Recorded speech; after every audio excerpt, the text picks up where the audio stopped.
These are some frequently asked questions about our confirmation process that I want to make sure that I address as clearly as possible so that you have all the information that you need. What happens if my child ends up not choosing to be confirmed? This is a really tense thing that happens a couple of times a year. It's not unusual. We have a couple of options for kids that decide that they don't want to be confirmed after going through their whole process. This is a lot of work, and we want to honor the work and the discernment that they've done. So, during our confirmation ceremony, which takes place on a Saturday night, they will have a special blessing to continue their journey and to keep seeking God. So, if you have grandparents or family members that desperately want to be a part of that, we still invite you to come and be a part of the joy of that evening because what we're celebrating is not that so many people said yes. What we're celebrating is that all of these students have gone through this and made that accomplishment a part of their life. Um, Students that choose to not be confirmed at the moment have a whole lifetime to say yes to God. Once they've completed that confirmation process, they can decide to be confirmed at literally any time. Any pastor at Pulaski Heights would love to get you confirmed and a member of our church. What happens if you don't meet our confirmation requirements? We are pretty strict about our requirements because we want students to get the most out of this process. When you say yes to God, we want it to mean something. And we've seen how it transforms lives to do something challenging and to give more of ourselves just for 1 year to the confirmation process.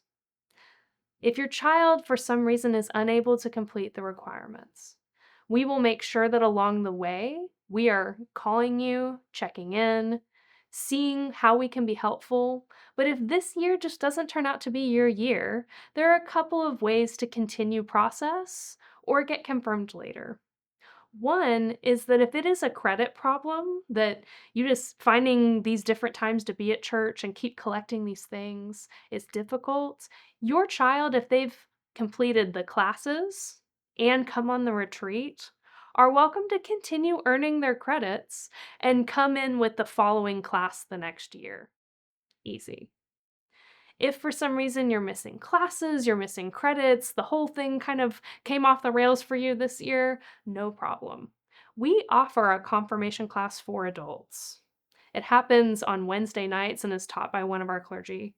You are welcome to take that class with your child, or your child as a youth is always welcome to take that class. And at the end of that, be confirmed. There also is a point within our journey as Christian people, and especially acknowledging as United Methodists, that grace is so freely given, that a Christian life is someone's personal choice, that there comes a point as we hit high school where we stop making a ton of requirements for every student. The confirmation process is the way that it is so that students as young as 7th and 8th grade can discern whether this is a good decision for them or not. As we head into high school and being an adult, we acknowledge in the United Methodist Church that God is big and good, and that there are no real requirements to claim your faith for yourself. And so, as your child gets older, if they have a moment in which they feel like they're ready for confirmation or ready to join the church, they are welcome at any time to join the church as they feel led. What if you can't come to Wednesday night mid-youth? A lot of parents are worried about not being able to make it to really what is the center of our programming. And while I would love for every child to be there, we also understand that Wednesday nights are maybe some geographic territory that we have to share with other extracurriculars, which is okay. There are plenty of ways to earn credits, even if you can't be here every single Wednesday or every single Sunday. We intentionally make credits that happen, like service projects that will take place on a Tuesday or a Thursday. There are many service projects that take place on a Saturday or a holiday weekend. Be mindful of our youth calendar and our confirmation calendar so that you can plan ahead if those Wednesdays and Sundays don't work for you. And if you start to look at our calendar and you're counting up credits and all that other business, and you start to get nervous, give us an email or a call, and we'll help you find the rest of those credits so you can make a plan that works for you and your family. Can I join the church without being baptized and confirmed? As it turns out, being a part of a United Methodist Church means that you are making that baptismal or confirmation commitment. And so, confirmands that want to come through and they're maybe not ready for confirmation, but they really want to stay a part of our church, that is wonderful. They are welcome to be a part of everything that we do forever.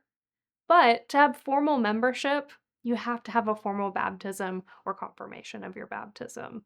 That's just kind of part of the package deal. So those are not separate decisions to make. That's all one decision to make as you come towards the end. Can I be part of the confirmation process at Pulaski Heights United Methodist Church if I don't want to join this church in particular? For us, we would love to have anyone that wants to learn about God be a part of our confirmation process. If that is the case that you don't want to join at the end, if you don't want to join Pulaski Heights or you want to join a different church, we're happy to work with you to see how we can be helpful to that other church if they want to honor our process or not.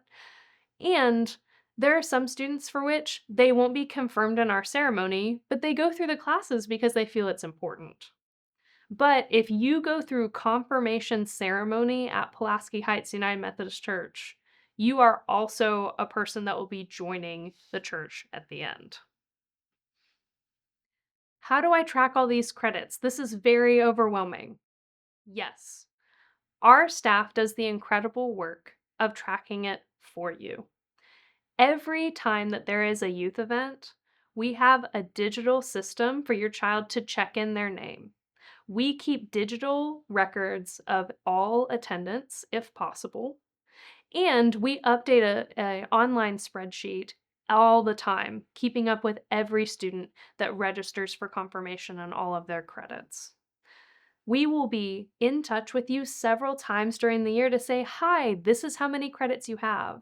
And especially towards the end, if we are looking at the spreadsheet and I'm starting to feel scared that maybe you won't make it, I will start calling to see if we can make a plan or if you feel like you can finish with the rest of the year. So all of these credits are being watched and looked at, and it's part of that relationship process of our staff with you that any time that we see that maybe your credits aren't exactly where you want them to be or anything like that, we work together to get through the process. That's our promise to you. How do credits work for parents coming on retreat with their kids? Retreats by themselves, if you go to one, that's a requirement. So it's not really a credit because it fits in that requirement category. However, if a parent comes with their student, we have decided that that earns the parent and child 3 credits. If you come to both retreats, you get the requirement met for the first retreat, and then you get 3 credits for the second retreat because it is a lot of your time. There is a world in which if parents came to both retreats with their student, you would earn 3 at the first retreat because the parent has come with their child and the child is meeting a requirement. And the second retreat, that child would earn 3 extra because this is their second retreat. And because the parent went, they get another 3. So if you are worried about how credits are going to work for you, we highly recommend making the retreats a priority and a priority for the parent to come with their student because you can earn a lot and get a lot of bang for your buck out of these 2 experiences. And we don't feel like that is shortchanging any process because retreats are so essential to how young people understand their faith and what they get out of being in a church community.